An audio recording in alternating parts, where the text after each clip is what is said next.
It's 1 a.m. in Shillong. The city sleeps, but we are wide awake. Starting our journey towards a place above the clouds, Nongjrong village. The road is silent, the air is cold. The excitement runs high.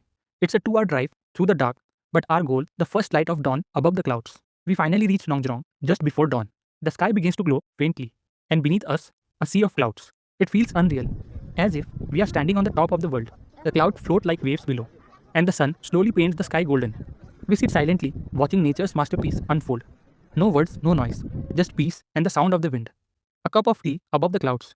What more could we ask for? As the sun rises higher, more travelers arrive.